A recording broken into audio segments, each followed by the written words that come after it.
ओम शांति। सभी भाई बहनों को आज बाबा की मधुर महावाक्य है 7/5/24 प्रथमुड़ी ओम शांति। बाप दादा मधुबन। बाबा बोले, मीठे बच्चे, बाप से करंट लेनी है तो सर्विस में लगे रहो। जो बच्चे सब कुछ त्याग बाप की सर्विस में रहते हैं वही प्यारे लगते हैं, दिल पर चढ़ते हैं।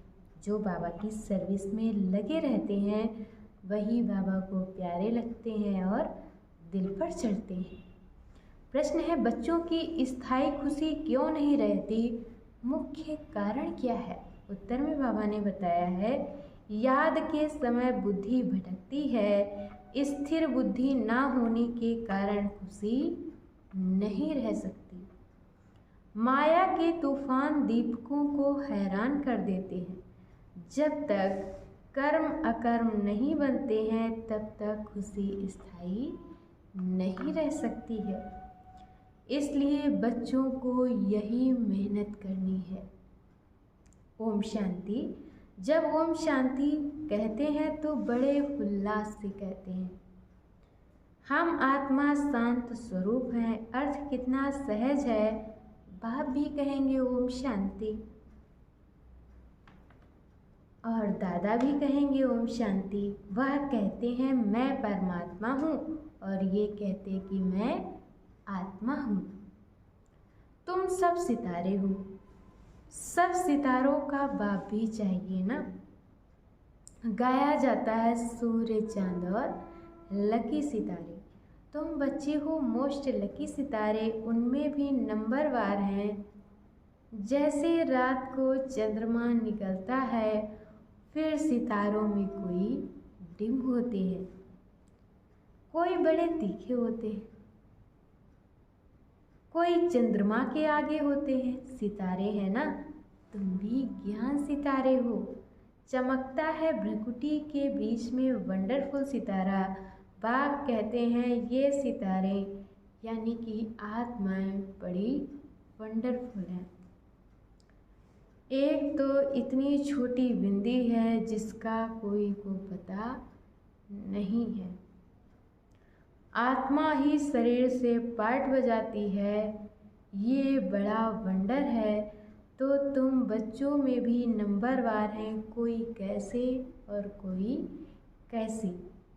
बाप उनको बैठ याद करते हैं। जो सितारे अच्छे सब चमकते हैं, जो बहुत सर्विस करते हैं, उनको करंट मिलती जाती है। तुम्हारी बैटरी भरती जाती है। तमो प्रधान से सतो प्रधान बनने के लिए सर्च लाइट मिलती है। बाबा ने बताया है कि तमो प्रधान से सतो प्रधान बनने के लिए सर्च लाइट मिलती है। नंबरवार पुरुषार्थ अनुसार बाप कहते हैं जो मेरे अर्थ सब कुछ त्याग सर्विस में लगे रहते हैं वह बहुत प्यारे लगते हैं, दिल पर भी चढ़ते हैं। बाप दिल लेने वाला है ना। तुमने देखा है दिल वाला मंदिर भी है ना। अब दिल वाला या दिल लेने वाला मंदिर, किसकी दिल लेने वाला?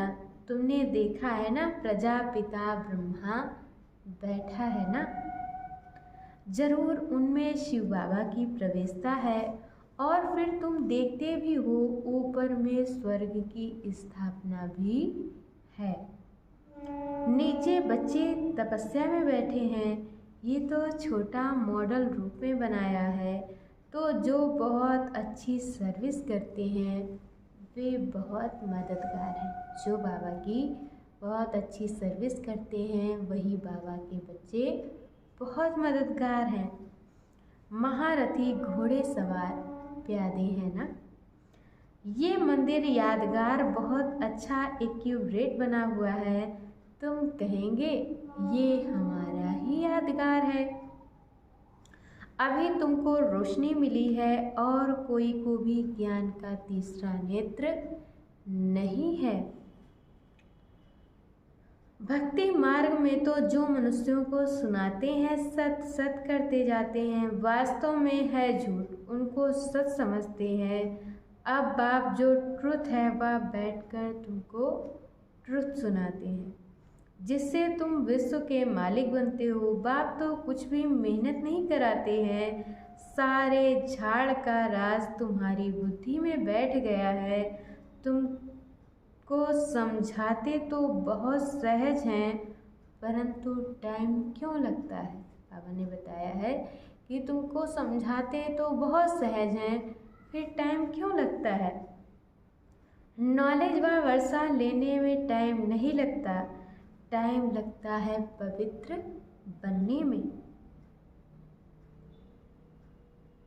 मुख्य है याद की यात्रा। यहाँ तुम आते हो, यहाँ अटेंशन जास्ती होता है याद की यात्रा में। बाबा ने बताया यहाँ बाबा के बच्चे आते हैं और सबसे ज़्यादा अटेंशन होता है याद की यात्रा पर। घर जाने में इतना नहीं रहता, यहाँ सब नंबरवार है। कोई तो यहाँ बैठे होंगे, बुद्धि में यही नशा रहेगा, हम बच्चे हैं वह बाप है। बेहद का बाप और हम बच्चे बैठे हैं। तुम बच्चे जानते हो बाप इस शरीर में आया हुआ है, दिव्य दृष्टि दे रहे हैं, सर्विस कर रहे हैं, तो उस एक को ही याद करना चाहिए। बाबा ने बताया है बाबा आए हुए हैं, हमें दृष्टि दे रहे हैं, तो उस एक को ही याद करना चाहिए ना, और कोई तरफ बुद्धि जानी नहीं चाहिए। संदेशी पूरा रिपोर्ट दे सकती है कि किसकी बुद्धि बाहर भटकती है, कौन क्या करते हैं, किसको झटका आता है, सब बता सकती है। जो सितारे अच्छे सर्विसेबल हैं उन्हों को ही देखता रहता हूँ। बाप का लव है ना, स्थापना में मदद करते हैं। हूबहू कल पहले मिसल ये राजधानी स्थापन हो रही है, अनेक बार हुई है। ये तो ड्रामा का चक्र चलता रहता है, इसमें फिक्र की भी कोई बात नहीं रहती। बाबा के साथ है ना तो संग का रंग लग जाता है, फिक्र कम होती जाती है। ये तो ड्रामा बना हुआ है। बाप बच्चों के लिए स्वर्ग की राजधानी ले आए हैं। बाबा अपने बच्चों के लिए ही स्वर्ग की राजधानी ले आए हैं। सिर्फ कहते हैं मीठे मीठे बच्चों, पतित से पावन बनने के लिए बाप को याद करो और 84 का चक्र लगाओ। आत्मा को 84 के चक्र का ज्ञान हुआ है। रचयिता और रचना के आदि मध्य अंत को तो कोई भी नहीं जानते हैं। तुम जानते हो सो भी नंबरवार पुरुषार्थ अनुसार। बाबा बता रहे हैं तुम जानते हो, लेकिन नंबरवार पुरुषार्थ अनुसार सुबह को उठकर तुम बुद्धि में यही रखो कि अब हमने 84 का चक्र पूरा किया है, अब वापस जाना है, इसलिए अब आपको याद करना है, तो तुम चक्रवर्ती बनेंगे। ये तो सहज है ना, परंतु माया तुमको भुला देती है। माया के तूफान है ना, वो दीपकों को हैरान कर देते हैं। माया बड़ी दुस्तर है, इतनी शक्ति है जो बच्चों को भुला देती है। वह खुशी स्थायी नहीं रहती है। तुम बाप को याद करने बैठते हो, बैठे बैठे बुद्धि और तरफ चली जाती है। बैठते हैं बाबा को याद करने और बुद्धि और तरफ चली जाती है। ये सब है गुप्त बातें, कितनी भी कोशिश करेंगे परंतु याद नहीं कर सकेंगे। फिर कोई की बुद्धि भटक भटक कर स्थिर हो जाती है, कोई फट से स्थिर हो जाते हैं। कोई की बुद्धि भटक भटक के स्थिर होती है और कोई के फट से स्थिर हो जाती है। कोई से तो कितना भी माथा मारो तो भी बुद्धि में ठहरता नहीं। इसको माया की युद्ध कहा जाता है। कर्म अकर्म बनाने के लिए कितनी मेहनत करनी पड़ती है। वहाँ तो रावण राज्य ही नहीं तो कर्म विकर्म भी नहीं होते। माया होती ही नहीं जो उल्टा कर्म कराए। रावण और राम का खेल है। आधा कल्प है राम राज्य और आधा कल्प है रावण राज्य। दिन और रात संगम युग पर सिर्फ ब्राह्मण ही होते हैं। अब तुम ब्राह्मण समझते हो, रात पूरी हो दिन शुरू होना है। वह शूद्र वर्ण वाले थोड़ी ही समझते। बाबा ने बताया अब तुम समझते हो कि रात पूरी हो दिन शुरू होने वाला है, लेकिन वह शूद्र वर्ण वाले नहीं समझते हैं। मनुष्य तो बहुत आवाज़ से भक्ति आदि के गीत गाते हैं, तुमको तो जाना है आवाज़ से परे। तुम तो अपने बाप की ही याद में मस्त रहती हो। ज्ञान का आत्मा को तीसरा नेत्र मिला हुआ है। आत्मा समझती है अब बाप को याद करना है। भक्ति मार्ग में शिव बाबा तो करते आए हैं। शिव के मंदिर में शिव को बाबा जरूर कहते हैं। ज्ञान कुछ भी नहीं। अब तुमको ज्ञान मिला है, वह शिव बाबा है, उनका ये चित्र है। वो तो लिंग ही समझते हैं। अब तुमको तो ज्ञान मिला है, वह लिंग के ऊपर जाकर लोटी चढ़ाते हैं। अब बाप तो है निराकार, निराकार के ऊपर लोटी चढ़ाएंगे, वह क्या करेंगे। साकार हो तो स्वीकार भी करे, निराकार पर दूध आदि चढ़ाएंगे तो वह क्या करेंगे। बाप कहते हैं दूध आदि जो चढ़ाते हो वह तो तुम ही पीते हो, भोग आदि भी तुम ही खाते हो। यहाँ तो मैं सम्मुख हूँ ना। आगे इनडायरेक्ट करते थे, अभी तो डायरेक्ट हैं।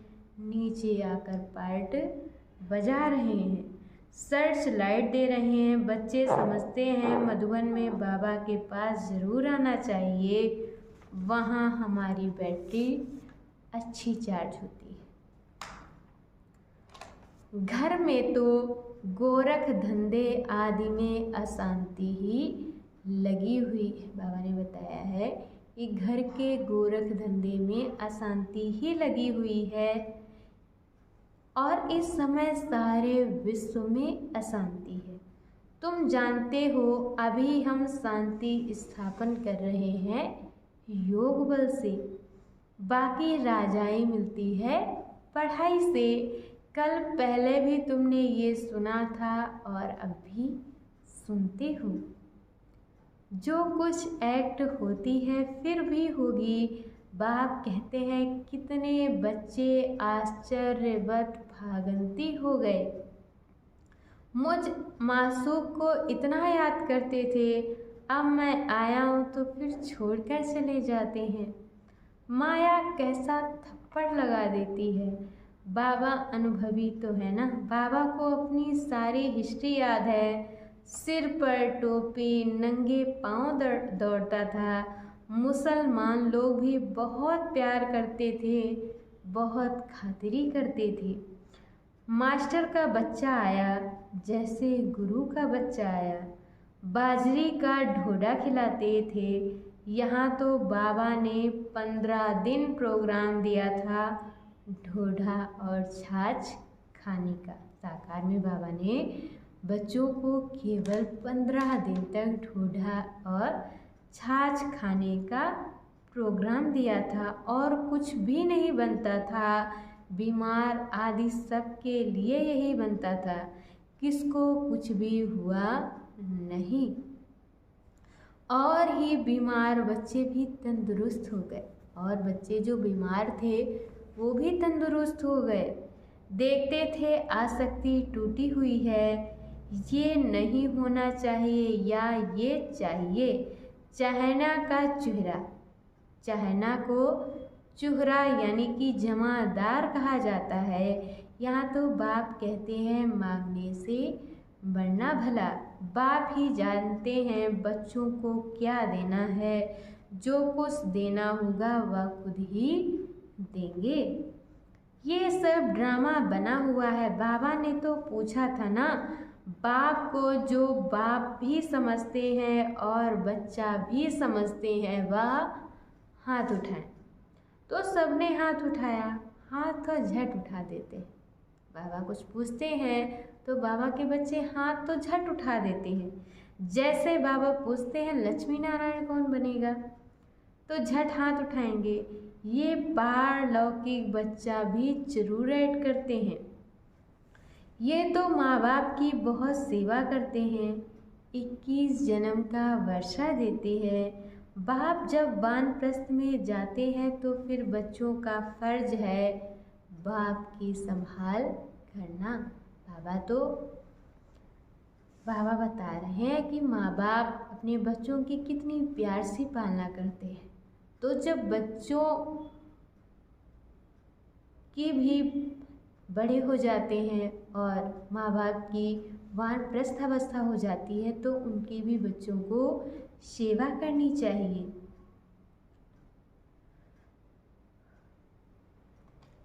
वह जैसे सन्यासी बन जाते हैं। जैसे इनका लौकिक बाप था, वानप्रस्थ अवस्था हुई तो बोला हमको जाकर बनारस में सत्संग करेंगे, हमको वहाँ ले चलो। बाबा के भी पिताजी जब वानप्रस्थ अवस्था में हो गए तो बोला हम वानप्रस्थ में बनारस में जाकर सत्संग करेंगे, हमको वहाँ ले चलो। हिस्ट्री सुनाना। तुम हो ब्राह्मण प्रजापिता ब्रह्मा कुमार कुमारियाँ। प्रजापिता ब्रह्मा है, ग्रेट ग्रेट ग्रैंड फादर। सबसे पहला पत्ता है मनुष्य सृष्टि का। इनको ज्ञान सागर नहीं कहा जाता। ना ब्रह्मा विष्णु शंकर ही ज्ञान के सागर हैं। शिव बाबा वह है बेहद का बाप, तो उनसे वर्षा मिलना चाहिए ना। वह निराकार परमपिता परमात्मा कब कैसे आया, उनकी जयंती मनाते हैं, ये कोई को पता नहीं। ये तो गर्भ में नहीं आते हैं। समझाते हैं मैं इनमें प्रवेश करता हूँ बहुत जन्मों के अंत में, वानप्रस्थ अवस्था में। मनुष्य जब संन्यास करते हैं तो उनकी वानप्रस्थ अवस्था कही जाती है। तो अब बाप तुमको कहते हैं बच्चे तुमने पूरे 84 जन्म लिए, ये है बहुत जन्मों के अंत का जन्म। हिसाब तो जानते हो ना, तो मैं इनमें प्रवेश करता हूँ। कहाँ आकर बैठता हूँ? इनकी आत्मा जहाँ बैठी है उनकी बाजू में आकर बैठता हूँ। जैसे गुरु लोग अपने शिष्य को बाजू में गद्दी पर बिठाते हैं, जैसे गुरु लोग अपने शिष्यों को अपने पास में ही गद्दी पर बिठाते हैं। इनका भी स्थान यहाँ है, मेरा भी यहाँ है। कहता हूँ हे आत्माओं मामेकम याद करो तो पाप विनाश हो जाएंगे। मनुष्य से देवता बनना है ना। ये है राजयोग। नई दुनिया के लिए जरूर राजयोग चाहिए। बाप कहते हैं मैं आया हूँ आदि सनातन देवी देवता धर्म का फाउंडेशन लगाने। गुरु लोग अनेक हैं, सतगुरु एक है, वही सत्य है, बाकी तो सब झूठ है। तुम जानते हो एक है रुद्रमाला, दूसरी है वैजयंती माला विष्णु की। उसके लिए तुम पुरुषार्थ करते हो। बाप को याद करो तो माला का धना बनेंगे। जिस माला का तुम भक्ति मार्ग में सिमरण करते हो परंतु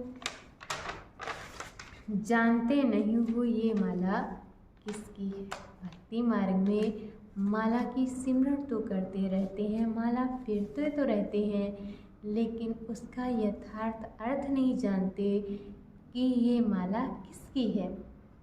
ऊपर में फूल कौन है, फिर मेरू क्या है, दाने कौन है जिसकी माला फेरते, समझते कुछ नहीं, ऐसे ही राम राम कहते माला फेरते रहते हैं। राम राम कहने से समझते हैं सब राम ही राम है। सर्वव्यापी की बात का अंधियारा इससे निकला है, माला का अर्थ ही नहीं जानती। कोई कहते 100 माला फेरो, इतनी माला फेरो, बाप तो अनुभवी है ना, बाबा तो अनुभवी है ना। 12 गुरु किए और 12 का अनुभव लिया। बाबा ने 12 गुरु किए और 12 गुरुओं का अनुभव लिया। ऐसे भी बहुत होते हैं, अपना गुरु होते भी औरों के पास जाते हैं कि कुछ अनुभव मिल जाए, माला आदि फेरते हैं। है बिल्कुल अंधश्रद्धा। माला पूरी कर फूल को नमस्कार करते हैं। जब माला सिमरन वाली उसको पूरा कर लेते हैं तो उसके फूल को नमस्कार करते हैं। शिव बाबा फूल है ना। माला के दाने तुम अनन्य बच्चे बनते हो, तुम्हारी फिर सिमरन चलता है। उनको कुछ भी पता नहीं, बात तो कोई राम कहते, कोई कृष्ण को याद करते, अर्थ कुछ भी नहीं, श्री कृष्ण शरणम कह देते। अब वह तो सतयुग का प्रिंस था, उनकी शरण कैसे लेंगे, शरण तो बाप की ली जाती है। तुम ही पूज्य फिर पुजारी बनते हो, 84 जन्म ले पतित बने हो तो शिव बाबा को कहते हैं हे फूल हमको भी आप समान बनाओ। अच्छा, मीठे मीठे सिके लधे बच्चों प्रति माता पिता या बाप दादा का याद प्यार और गुड मॉर्निंग। रूहानी बाप की रूहानी बच्चों को नमस्ते। हम रूहानी बच्चों की तरफ से रूहानी माता पिता बाप दादा को याद प्यार नमस्ते, गुड मॉर्निंग, ओम शांति। शुक्रिया बाबा, शुक्रिया। और आज बाबा ने मुरली में धारण करने के लिए मुख्य सार दिया है। पहला पॉइंट, किसी भी प्रकार की चाहना नहीं रखनी है, आसक्ति खत्म कर देनी है। बाबा जो खिलाए सब में राजी रहना है। तुम्हें डायरेक्शन है कि मांगने से मरना भला। दूसरा पॉइंट में बाबा ने बताया है बाप की सर्च लाइट लेने के लिए एक बाप से सच्चा लव रखना है। बुद्धि में नशा रहे कि हम बच्चे हैं, वह बाप है। उनकी सर्च लाइट से हमें तमो प्रधान से सतो प्रधान बनना है। और आज बाबा ने वरदान दिया है रहम की भावना द्वारा निमित्त भाव से सेवा करने वाले सर्व लगाव मुक्त भव। वर्तमान समय जब सभी आत्माएं थक कर निराश हो मर्सी यानी कि दया मांगती हैं, तो आप दाता के बच्चे अपने भाई बहनों पर रहम दिल बनो। कोई कितना भी बुरा हो उसके प्रति भी रहम की भावना हो। कोई कितना भी बुरा हो उसके प्रति भी रहम की भावना हो, तो कभी घृणा ईर्ष्या व क्रोध की भावना नहीं आएगी। रहम की भावना सहज निमित्त भाव इमर्ज कर देती है, लगाव से रहम नहीं। बाबा ने बताया है रहम को भावना सहज निमित्त भाव इमर्ज कर देती है, लगाव से रहम नहीं, लेकिन सच्चा रहम लगाव मुक्त बना देता है, क्योंकि उसमें देहभान नहीं होता। और आज की मुरली का स्लोगन है दूसरों को सहयोग देना ही स्वयं के खाते को जमा करना है। दूसरों को सहयोग देना ही स्वयं के खाते को जमा करना है। अच्छा, ओम शांति।